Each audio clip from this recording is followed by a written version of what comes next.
We're live, man. Yeah, but it said we weren't live, but I guess we are live. All right. What's up, brother? How are you? I'm doing really well, man.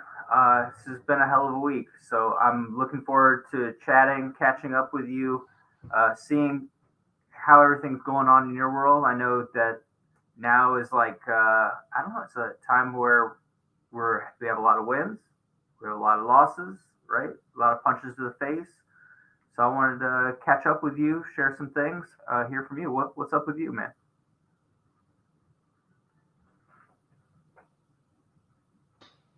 Sorry about that. Well, you're dude. Just like you said, it's been a hell of a week, dude. It's been, and anybody that obviously is watching this probably has ADHD, so that would only make sense. So they're going to understand exactly how I'm going to paint this picture. So if anybody that doesn't have ADHD that's listening to this or whatever, um, imagine for a second that imagine a pinball machine and imagine shooting off five pinballs all at the same time and that thing dinging and hitting all the things.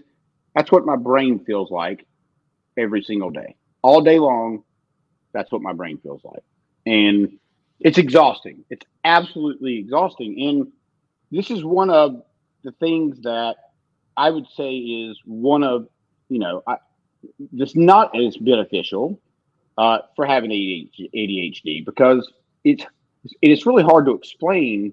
It's like marbles, right? I don't know how to explain it, but the point is I've been struggling really hard with what niche to go into, and we've talked about this on the show multiple times. If you go back and listen to the shows, you'll hear the different, how many times I've changed this throughout just this short time.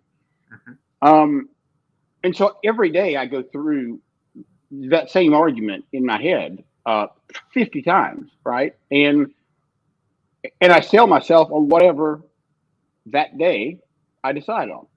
And here's the problem with that. And here's what I found, and here's what you're going to find if you don't figure out how to straighten this out is that all of that indecision and trying to make a decision has left me stuck.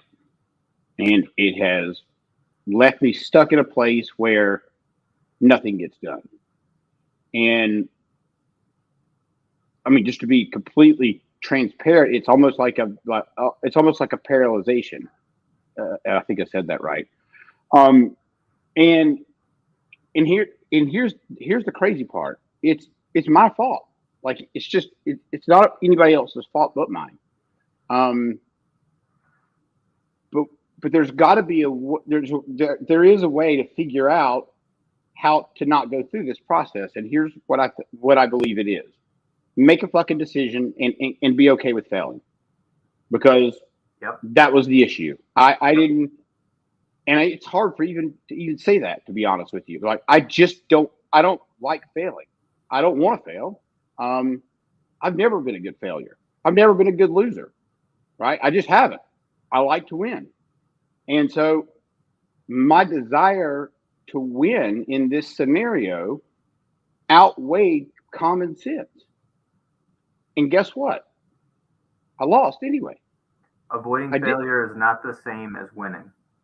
It's not. It's not the same. But lots of times, me included, would will avoid failure in place of winning.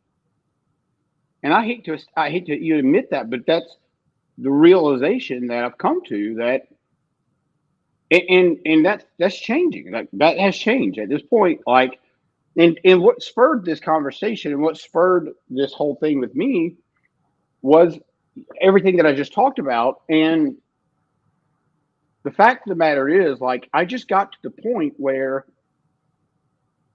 it felt like it felt like it felt like I was gonna. It felt like my head was gonna pop off my shoulders. Like it just felt like my brain was going to fry. I don't even know how to explain it. It's one of those times where you feel like you have so much anger that at any moment you could put your fist through your computer, which is your whole life, right? But at that moment, it doesn't matter because you're so upset with how you've handled things. And it's a lot of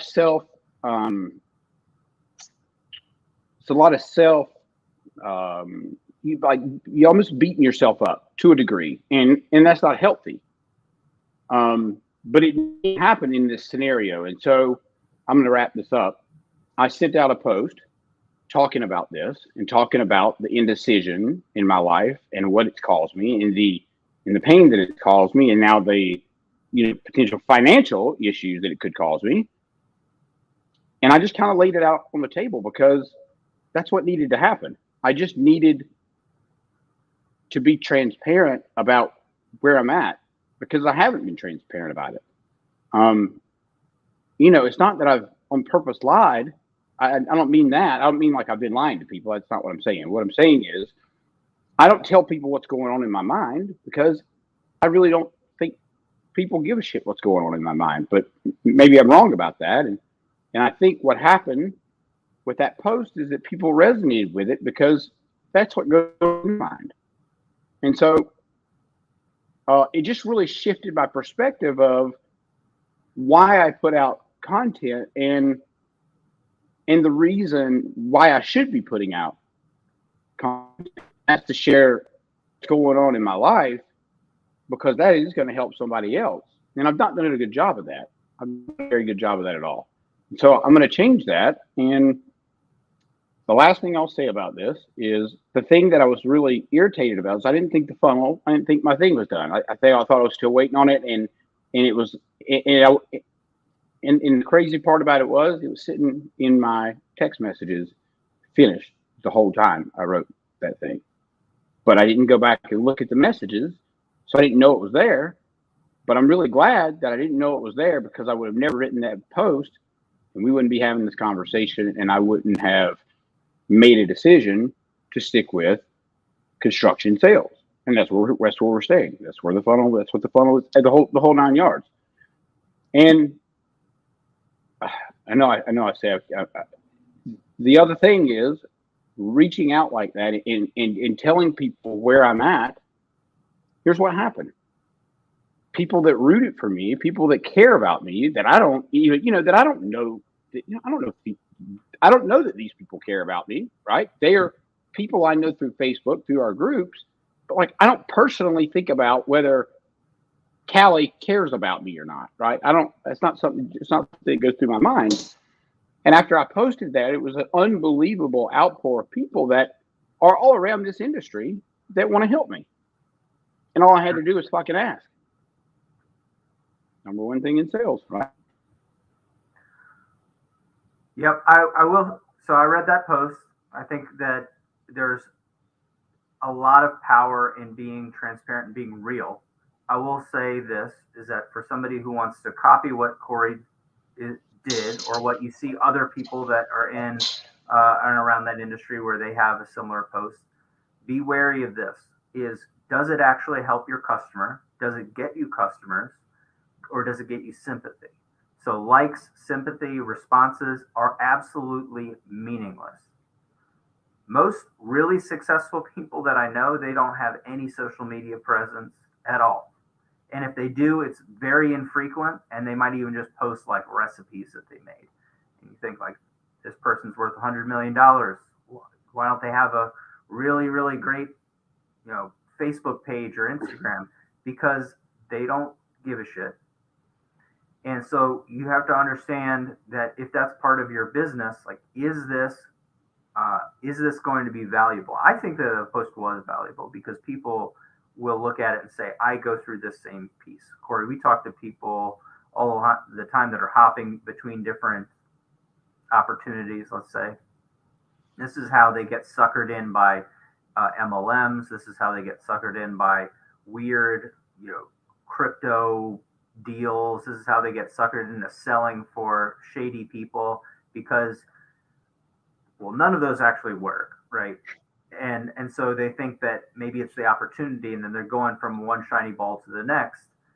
And if they would stop and read your post, they'd say, like, why am I doing this thing? Why do I keep switching instead of focusing on, I need to develop skills. I need to be known to do something. I need to work on the same thing.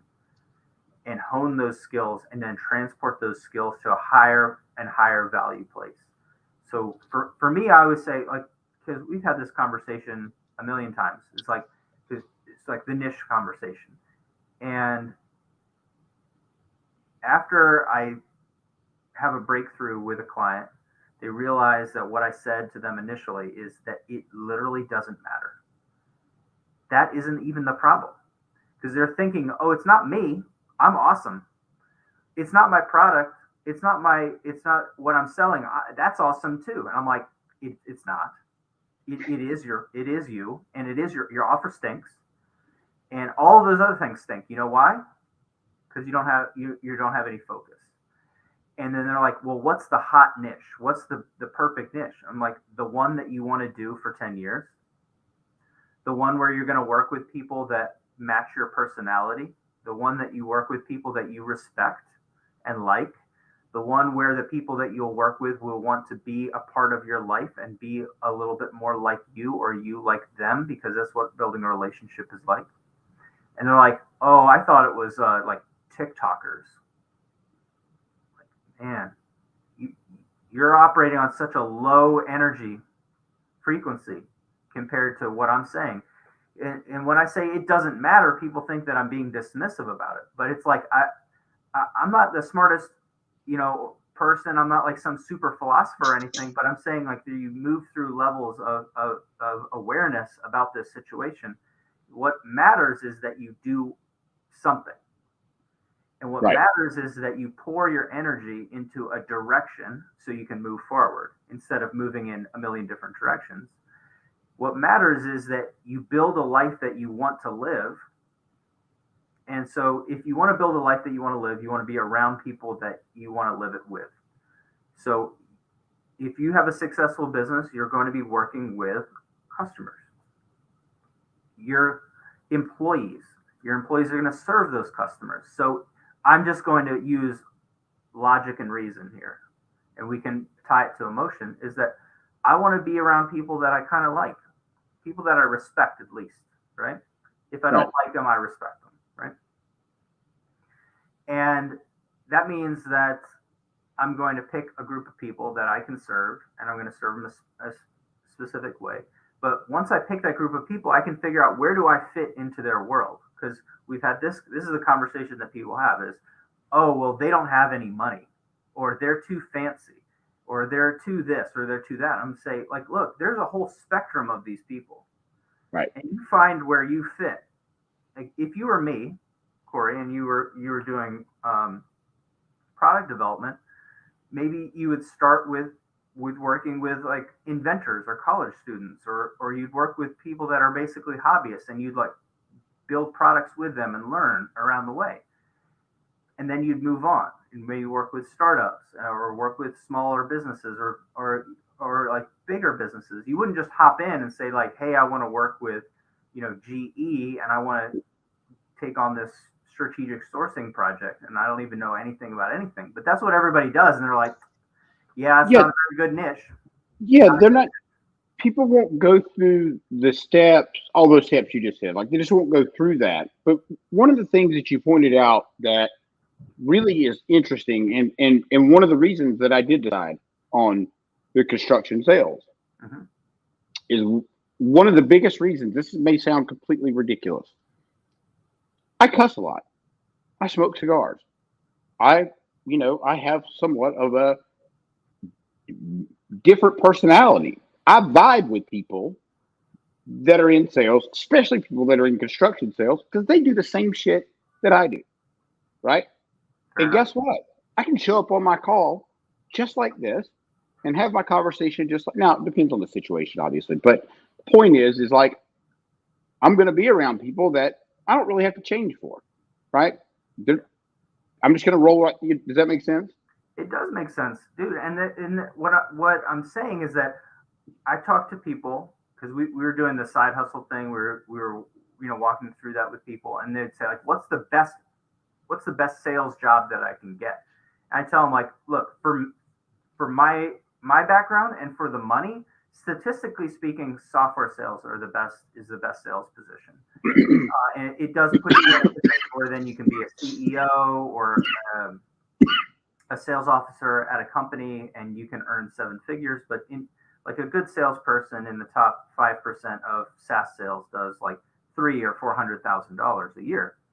So, you know, statistically speaking, like that's what it is. But that might be good for me because I understand software and I understand corporate software and that thing. But for somebody else, that would be a horrible decision, right? It would be terrible. So uh, you can make $1 million a year in construction sales. You can make millions of dollars a year. Like you could make $10,000 selling decks, or you can make millions of dollars selling office buildings, right? So it's like it opportunities are everywhere. $1 million opportunities are everywhere. But for somebody to ask me like, oh, well, you know, what would you do? And I'm like, well, I wouldn't do construction sales because that's not how I sell from a position of understanding how systems work and knowledge. And so I would go and be like, what's like the way that my brain works is like, oh, I'd statistically look at, oh, where are the top sales jobs? Here's the things that I have an unfair advantage of knowing about. And like that I would want to sell. So I would probably pick like software or some kind of like networking product. I know the margins are good. Like I would make that kind of decision like that. But yeah, I'd also say like, will I vibe with that job, right? But in reality, the top 1 or 2% of any industry, they make millions and millions and millions of dollars. The opportunity is in every single niche on earth. And Right. the reason that I feel like this is the reason that people are really middling, they're not very good at whatever business that they choose, is because they don't pick a niche that works for them. If you can show up like you're saying, show up as yourself, you don't have a cap on success. Right. Well, here's the other thing too. But you know, one of the, I guess you could say, side benefits of not making a decision is that I've done an astronomical amount of research on multiple different industries. So, like, I'm pretty well versed now in pretty much like. Point is like I can walk into any industry really and work with them. That's just the truth of the matter. But I chose construction because that's where I need to. That's where I need to focus. Right? Doesn't mean I can't work with anybody else. That just means that that's where I'm going to focus. That's it. Right? Simple as that. Well, so now this opens up the next gate of of uh, potential, right? So this is for everybody that's listening: is that you can't be excellent without understanding the context of what you're doing. And the customer niche and your focus of your life is the context. Now you're a complex being, right? So you talked about all these other things that are happening in your life. And every one of your customers are like that. That's where that vulnerability comes in. That's where that transparency comes in. But then pulling it out and saying like, hey, this is why this is so powerful to my customers. This is why this is, you know, so being transparent is important.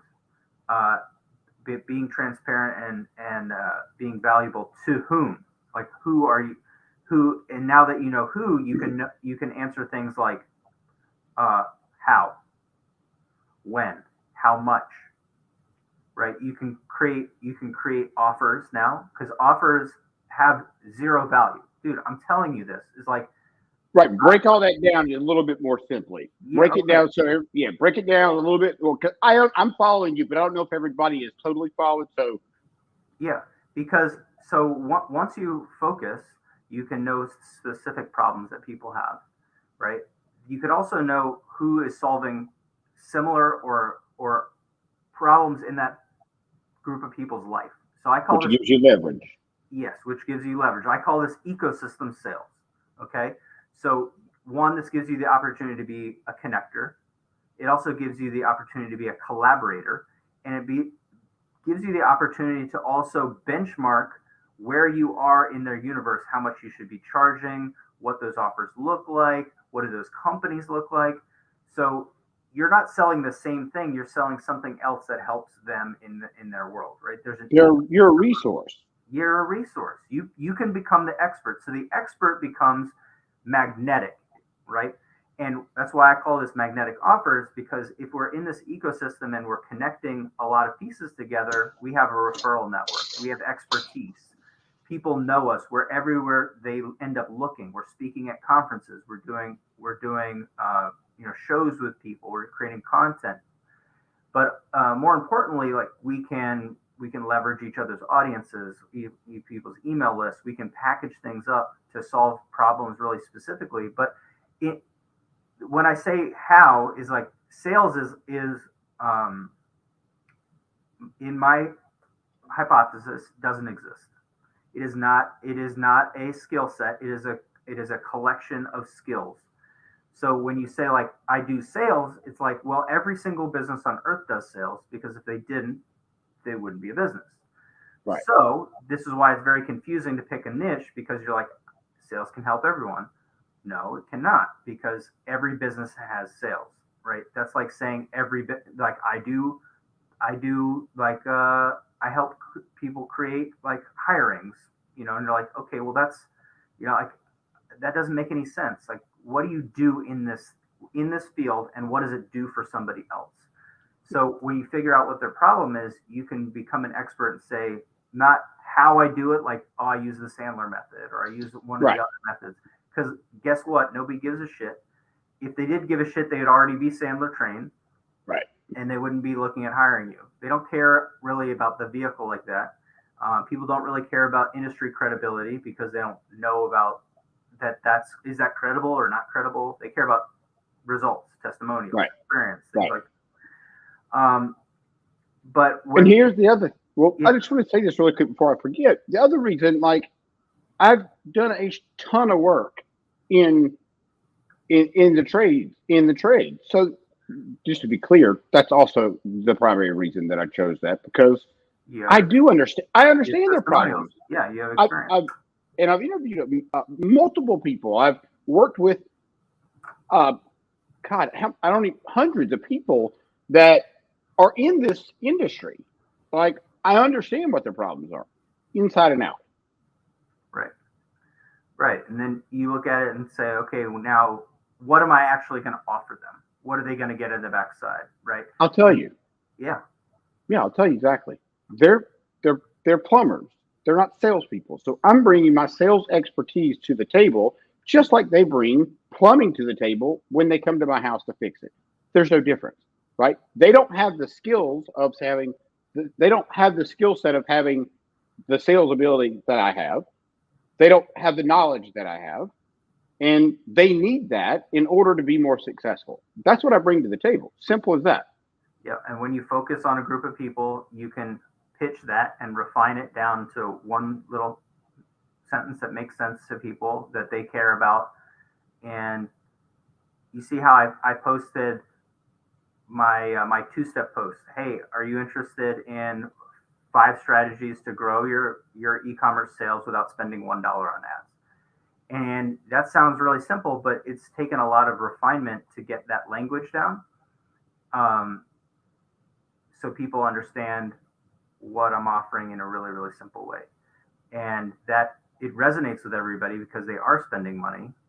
I tested with saying without spending $1 on ads or discounting your price, and that worked pretty well as well. But like it made sense, because if I said, hey, Corey, you're a plumber, I'm going to increase your sales, the first thing that people think are like, oh, this is going to be another guy selling leads. Right. Yep. Absolutely. Yeah. Oh, is this another guy that's going to be like doing local SEO? Right. Some other weird maybe work scam thing, going to charge me $20,000 to do local SEO when it costs $500 on Fiverr to do it. It's like, it's going to be some other like hot shot who knows nothing about my industry, who's going to tell me how to run my business. Right. It's going to be some joker with a software program that nobody wants to use. Like, Yeah. so when you focus on the same person, you're gonna hit those same objections, same obstacles, and then you're hey, let me teach you how to grow your revenue without the frustration of being a slimy salesperson, using confusing software, or blowing money on leads, ads, and That's other it. crazy, internet marketing nonsense, right? Or whatever, or just maybe one of those things. And Well, no, tell me I more. think I think you're right about that. I think you do need to say all those things, Callie. Well, I can say that confidently because those are all the problems, and we know this because we've worked with solar people. We know this because we've worked with different trade companies. We know if you say the word leads, they want to punch you in the face. If they say the word sales, they're going to punch you in the face. So you got to approach it. The real problem is what you're going to solve is that the reason they can't they hate the leads is because they don't know how to sell anything. Or they wait till worst they wait. salespeople I've ever seen, man. Oh my Or they wait 12 hours to get back with the lead. Well, it's a bad lead, dude. They didn't answer. 12 hours, dude. You waited 12 hours. That's why they didn't answer. I tried spamming them, but the responses were really negative. Damn, dude, you didn't call any of those leads? They're like, no. Well, I sent them an automated message and I texted them. Yeah. Right? They didn't respond. Is that what Corey told you to do? No? Oh, yeah. Okay, cool. How come I got 3 appointments in 10 leads and you got 0 appointments in 100 leads? Is that reflecting on you at all? They're like, yeah, you had the good leads. I just didn't have any good luck. Okay. I seem to be getting hella lucky. Right. Exactly. God. But that's so true. And listen, and that's the thing. Like, if people follow what I tell them to do, they're going to be so much more successful than they are currently. And I can confidently say that about just about anybody that I've had the conversation with to work with. I know for a fact I can increase their revenue easily through millions of different ways. It all depends on the person, though, and it depends on the company how I do that, right? And I think that's the part people maybe don't even understand is like, people are like, well, he's only going to help with sales. Hell no, dude. Like, I look at everything. I look at you. Is like sales isn't really, it's not a thing. What it is an accumulation of like, how do you show up for your customer? How do you follow up? How do you support the customer? Do you help with them to be able to refer your company? What does your marketing look like? What does your guy look like when he shows up to do the plumbing, right?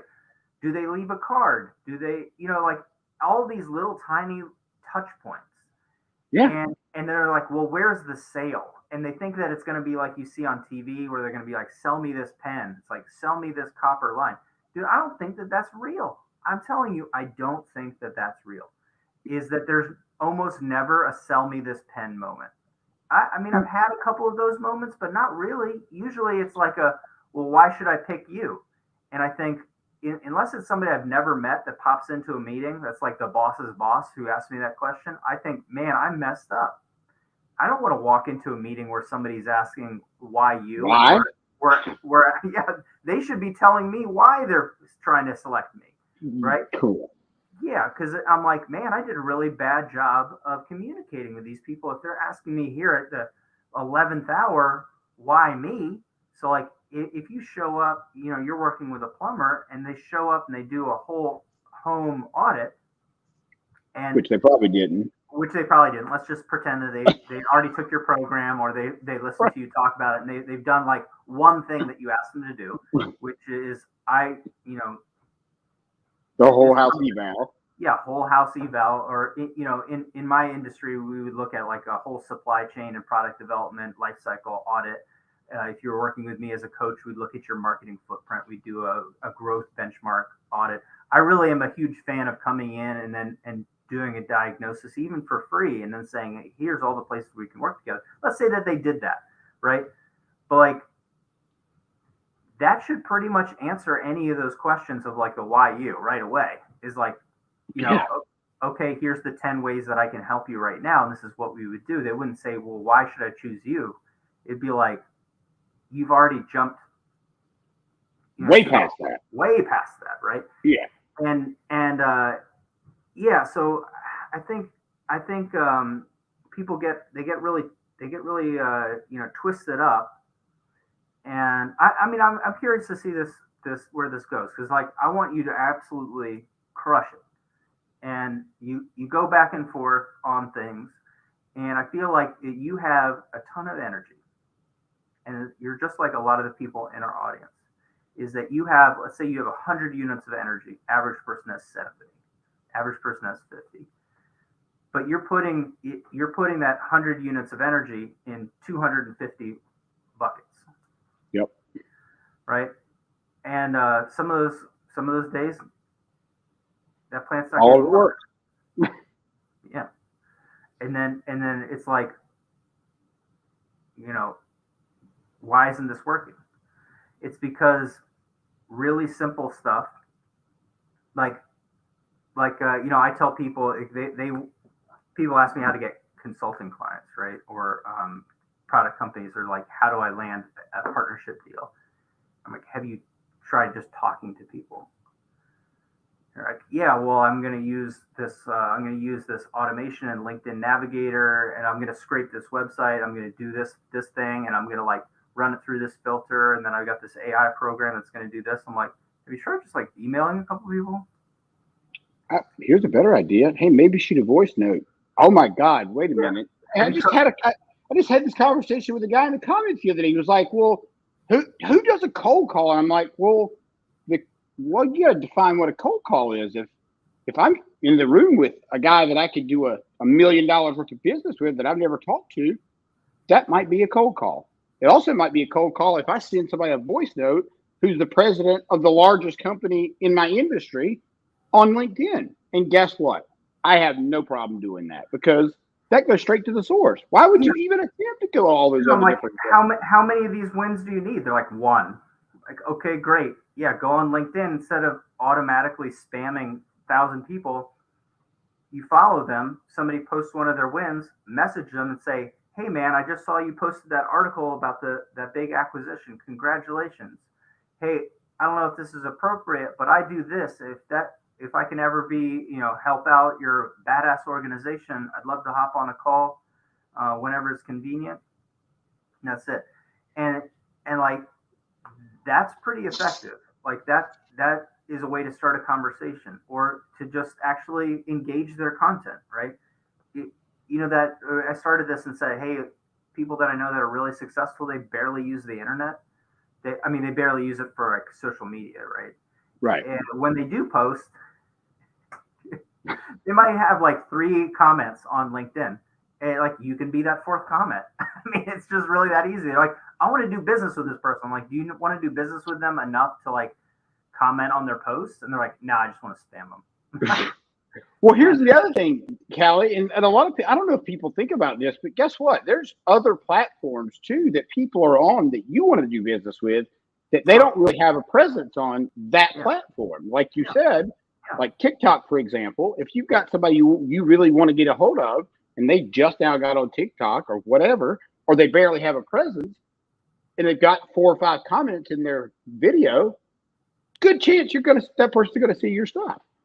Yeah, I know this sounds kind of all over the place, but once you focus, then you can look at that ecosystem of problems that people have, other solutions that are in the market, other leaders, what groups exist, what books exist, what courses exist, all the things that are floating around that customer that they're probably not even paying attention to that you can help them with. But that gives you an opportunity to reach out and say like, okay, well, who's doing this really well? Who's doing this in a completely different way? Who serves this customer in a different way? Can I do something with them? Can I follow their content? If they're running a $80 million company that serves plumbers, their marketing's probably pretty dialed in. Like the way that they communicate is probably pretty good.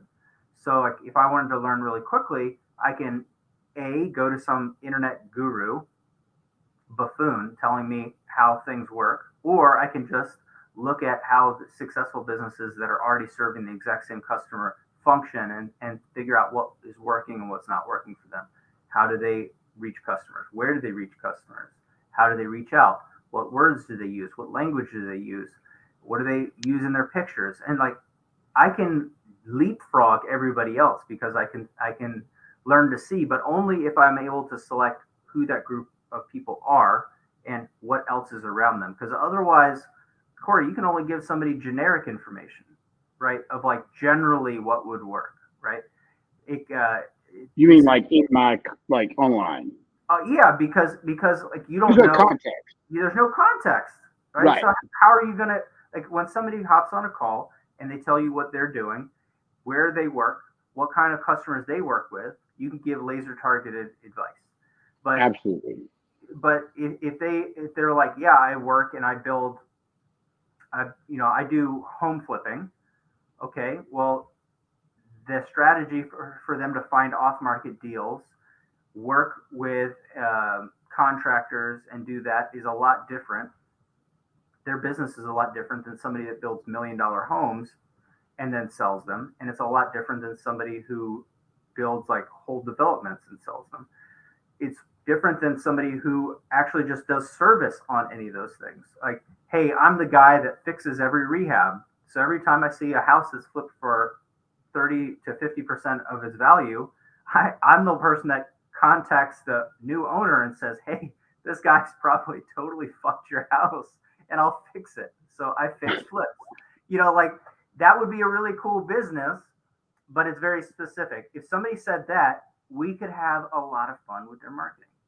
Like, we could have a lot of fun with their sales process. We could figure out really cool systems, procedures, automations.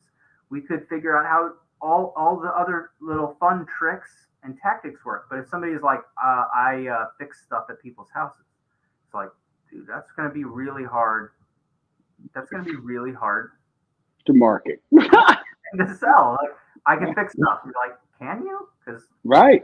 yeah. Really stuff. What kind of stuff, right? And everybody that's listening who is a salesperson, you're kind of like that too. Is like, I've sold cars and cosmetics. I've sold energy drinks and supplements. I've sold fitness and I've sold, Ferraris, and I've sold this and I've sold that. And they're like, that's cool. What are you doing right now? They're like, I don't know. Like, I'm just, I want to do sales. I'm like, dude, if you had just done a similar job, any of those, you just sold cars, used cars. If you just sold high-end cars, high-end cars. If you just sold like whatever, and you had continually done it for 10 years, you would be the expert in that thing and probably commanding, hundreds of thousands of dollars instead of like looking for what's my next gig. But here's the problem: we get bored. We get bored, bored of winning. and we get bored. We'll just get bored, right? Not no, like, in what I mean by that, ADHD people get bored doing the same stuff over and over. However, you have to overcome that. You have to, because if not, you'll never be a master at your craft. Period. Do something new in the same Yeah. same service. Right. That's what you need to do. You need to constantly be evolving in a higher purpose, not in a different application. Right? You'll never earn more by doing more different things. Right. Like a jack of all trades. Yeah, there's a lot of value in understanding a wide variety of things. Like, we get into conversations. I have a lot of pretty broad knowledge hobbies, but as far as how I put myself out there online, what I sell, it's very tightly focused because I know that there's like an infinite amount that I could learn about manufacturing. There's an infinite amount I could learn about product development and selling products. So like, that's enough for me. Is designing, making, and selling things is an infinite set of skills that you couldn't learn everything in 10 lifetimes. So what is tempting though for why you? go out? What is tempting for you to go off the rails? Like, for example, What tempts me to go off the rails? yeah, like what would be like, and I know you're really good at not going shiny object, but what is one of those things, being as laser focused as you are? Well, I mean, I used to do software development, so I made a content management system from scratch. So this would be like before WordPress, but basically, allow you to update your website without having to code. I worked at a music startup. I've done different promotion work for businesses. I've done lots of different things, but While you're doing the main thing, though. yeah, usually while I'm doing the main thing, right? So like, if, for example, like I wrote software, and the main software that I wrote was actually for my family's business. It was an ERP software. We sold it all over the world, right? So we ended that business in mid 2000s because I felt like it wasn't part of our core competency. We were manufacturers. We weren't a software company. Didn't really understand, especially at that time, what it takes to run a software company. So stopped doing that. But like, it still was in manufacturing. It gave me the opportunity to go sell at trade shows at a really young age. So at like 25, having a booth, talking to random manufacturers, visit manufacturing companies, talk to them on the phone, talk to them through their business. To make that software, I had to understand how every system and process for a manufacturing business functions and how it interacts. At a pretty young age. So like that different thing still contributed to the main thing. So right now, you say like 17 years later, after we ended that. So like I was actively developing that when I was 20 to maybe 23. Like I'm still doing the same thing, right? Still basically doing the same thing. I still code too when I need to. The programming language has changed, but I still code if I need to do something, and usually it's for work or for a client or for we're doing stuff. You see me work through, go high level, or create a script for something that we're doing. But like, you generally just say, okay, well, this is what I'm doing. And for you, that's sales, and it's like as you sharpen that down, you make a finer and finer point. So just to give somebody an illustration of this is like our company, when we founded my family's company, we did anything that we could get. And a lot of people that are listening are like that, especially consultants, coaches, salespeople. We did whatever we could get. So we're a machine shop, and we're a contract manufacturer at best. We really call it job shop. So basically you sit around and you wait, and somebody says, here's this drawing. Can you make me 10 of these things? And then there's an evolution that happens. Usually there's some kind of outbound activity. We never historically really had any outbound activity. So like actively going out and cold calling, no direct mail, no anything. But over time, we develop a little bit more of a specialty. Say like, okay, well, we have more quality systems in place, so we're going to focus a little bit more on this area. So for defense.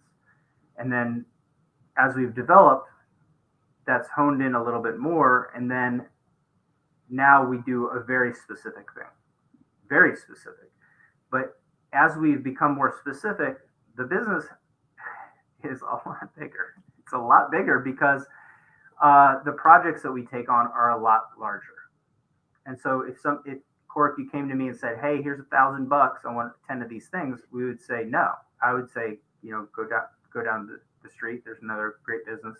They might be able to help you. We would set up some kind of relationship and be like, well, I'll make 110, set you up with making 10,000 of that item, and then I'll connect you with these people, and then we're going to see if we can plug this into my sales network, because if you can sell a lot of it, I get to make a lot of it. So if sign this agreement, we'll be the sales rep for it, and then we make a percentage on every sale that you make, and we get to make it for this price. Does that sound good? And you'd be like, so you're going to design it, make it, and sell it? You're like, yes, you're going to operate that business, but we're going to design it, make it, and sell it. And nobody's going to turn that down. Yeah, they're going to be like, that's ridiculous. How can you do that? And it's like, because we only make products that look like this.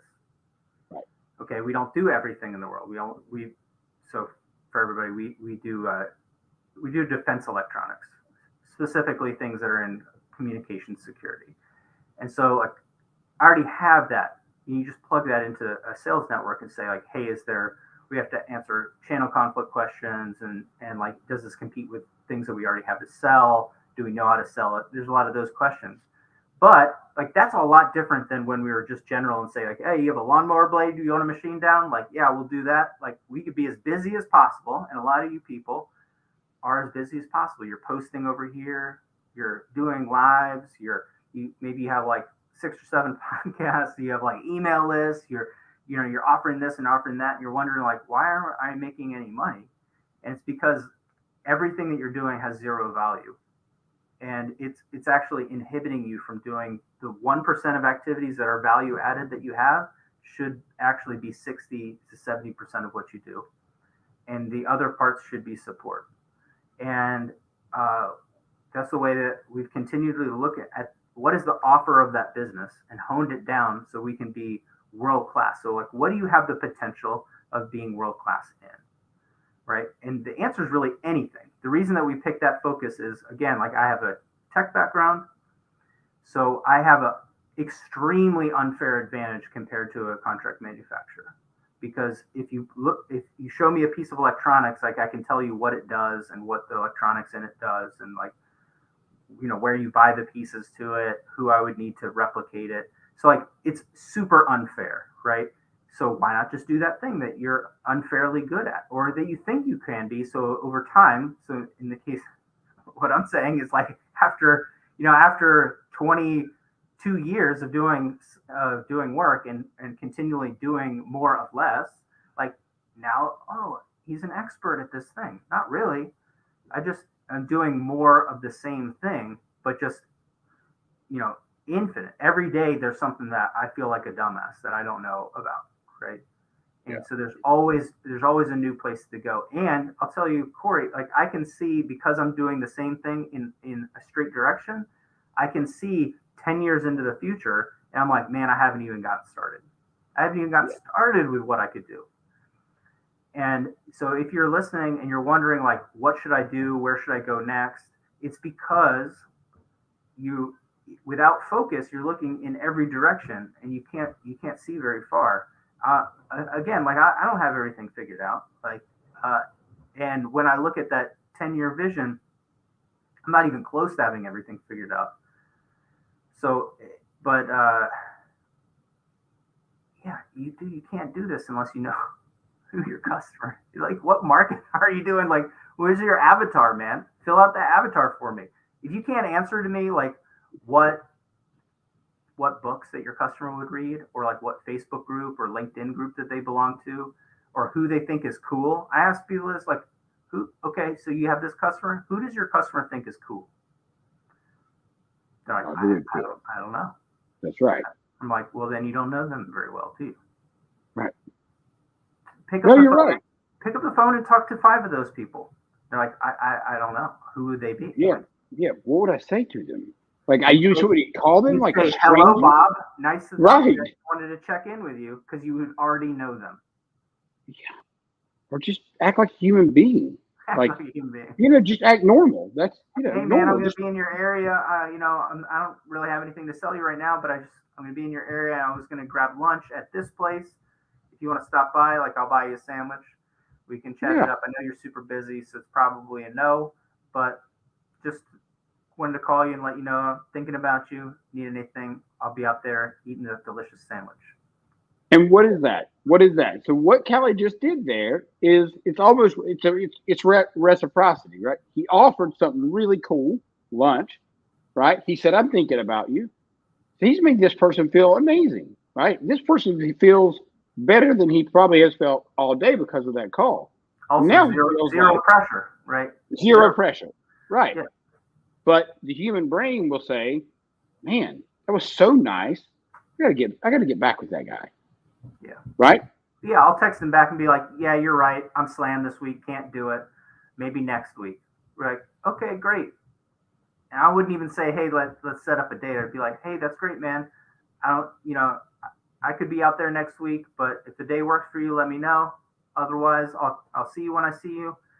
Hey, I got this open house coming in 2 months, and I'll shoot you a ticket when the invites are done. I just thought I'd let you know ahead of time."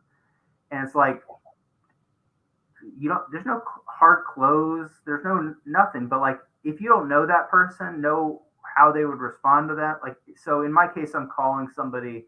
They might be a director of engineering. They might be like the CTO of a company. Like, the probability of them saying yes is like none. There's no problem. There's no chance. Like, almost no chance that they would say yes. But the probability that me just knowing how they think, knowing that they're in my phone, like actually in my phone, proves that like, hey, I've built this customer relationship. I have something of value.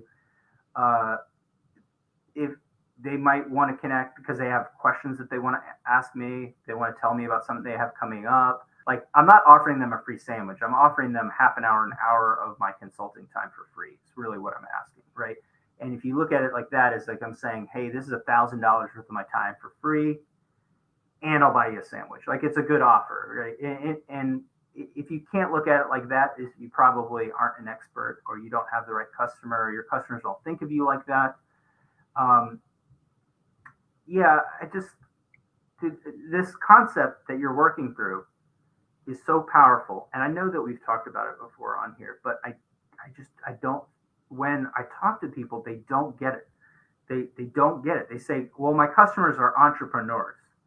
I'm like, okay. So like, that's not a set of people. That's like an aspirational group that encompasses anybody that owns a business that self-identifies as an entrepreneur. So like statistically in America, there's like, I don't know, what is 3% of people have businesses, but like right now, every 20-year-old on earth thinks that they're like hashtag entrepreneuring it. So like, it's not really very specific. So like, what kind of entrepreneur? How old are they?